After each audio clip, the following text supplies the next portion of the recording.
It's no secret that 2020 hasn't been easy. From a global pandemic to racial injustices to record unemployment rates and everything else. It's been very challenging, to say the least. Regular folk aside, celebs have also been impacted by 2020, with some of them having a particularly awful year.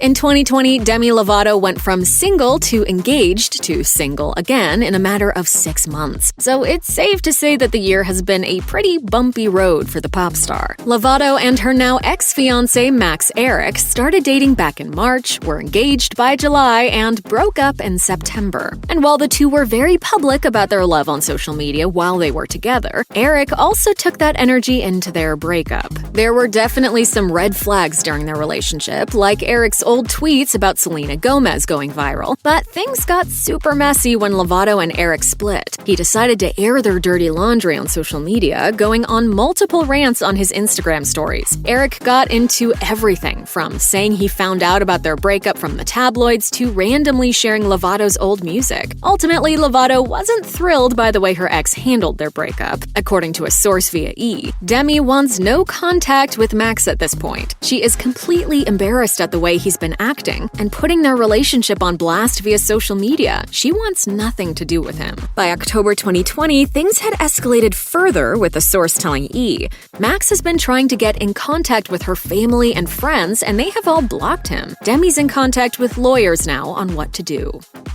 2020 started off rough for Vanessa Hudgens when she and her longtime boyfriend Austin Butler broke up. The two were together for almost 9 years before they split, but things only got worse for Hudgens when the pandemic hit. Back in March, Hudgens went live on Instagram at the beginning of the lockdowns. During her live stream, she responded to the announcement that the pandemic could possibly stretch into the summer. At the time, Hudgens said, "Even if everybody gets it, yeah, people are going to die, which is terrible, but, inevitable." The backlash was immediate, and she eventually issued multiple apologies. Vanessa first went back on Instagram and said, "I did an Instagram live, and I realized today that some of my comments are being taken out of context. It's a crazy time, and I am at home in lockdown." But the excuse that her comments were being taken out of context still didn't sit well with fans. Hudgens ultimately issued a formal apology on Twitter, saying this situation was a huge wake-up call for her. The actress said, "I'm so sorry for the way I have offended anyone and everyone who has seen the clip from my Instagram live. I realize my words were insensitive and not at all appropriate for the situation our country and world are in right now."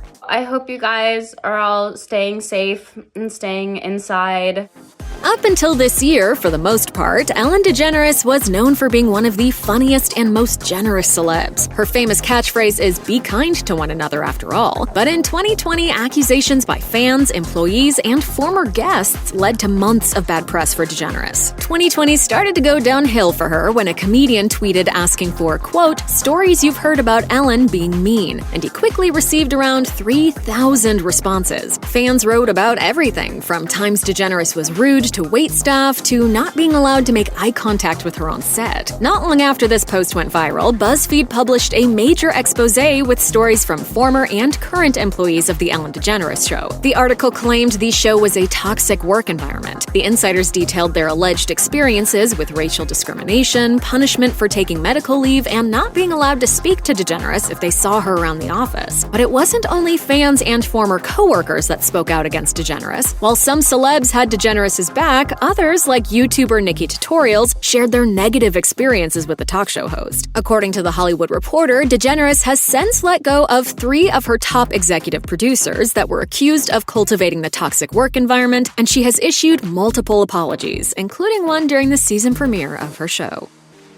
Amid the 2020 demands for racial equality across the country, many celebs like Lea Michele were called out for past racial discrimination. Michelle's former Glee co-star Samantha Marie Ware responded to Michelle's tweet about George Floyd and the Black Lives Matter movement in June of 2020. Ware wrote, "Remember when you made my first television gig a living hell? 'Cause I'll never forget. I believe you told everyone that if you had the opportunity, you would in my wig, amongst other traumatic microaggressions that made me question a career in Hollywood. After Ware's post went viral, companies like HelloFresh announced that they would end their partnerships with Michele, and other former co-stars shared their negative experiences too. Meanwhile, this was all unfolding just as Michele announced that she was pregnant with her first child in the midst of a global pandemic. Michele ended up posting a lengthy apology on Instagram and deleted her Twitter page entirely. In her post, she explained, "I'm a couple of months from becoming a mother, and I know I need to keep working to better myself and take responsibility for my actions so that I can be a real role model for my child. I listened to these criticisms and I am learning, and while I am very sorry, I will be better in the future from this experience."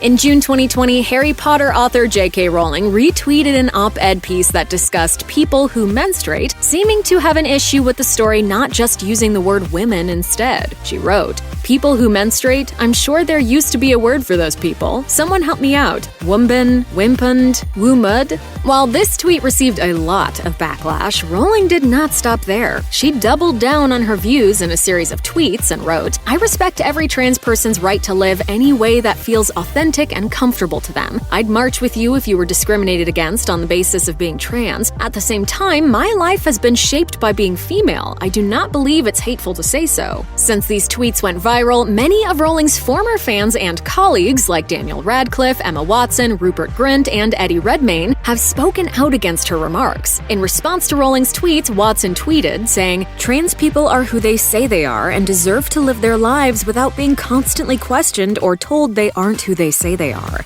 I want my trans followers to know that I and so many other people around the world see you, respect you, and love you for who you are."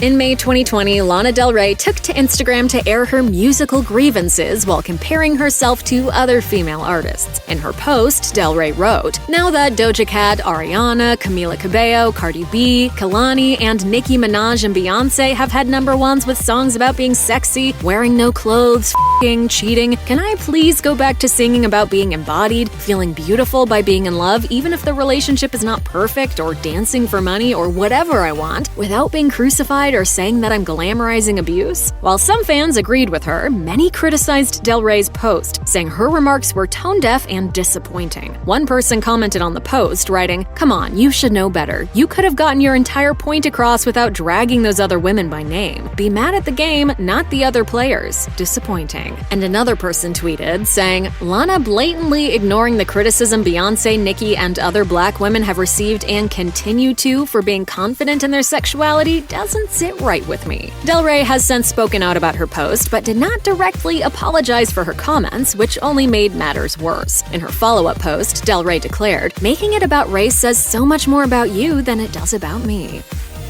In June, Kelly Clarkson filed for divorce from her husband of nearly 7 years, Brandon Blackstock. Throughout their time together, Clarkson and Blackstock had 2 children, and Clarkson also became a stepmom to Blackstock's 2 children from his previous marriage. As if 2020 wasn't already awful enough, going through a divorce with children involved made it even more challenging for Clarkson. In an interview, Clarkson revealed that she wanted to address her split for her worried fans, but she hasn't shared much to protect their children. Clarkson did reveal, however, that these challenges have made her already heartbreaking divorce even more difficult. She told Entertainment Tonight, "That's been the hard thing. Yes, I'm willing to share my experience, and yes, it's the worst. I mean, the past few months have been horribly sad. But at the same time, I have to think, what I say has a domino effect in other people's lives." Clarkson also reiterated the same sentiment on The Kelly Clarkson Show, saying, "As you probably know, 2020 has brought a lot of change also to my personal life. Definitely didn't see anything coming that came, but what I'm dealing with is hard."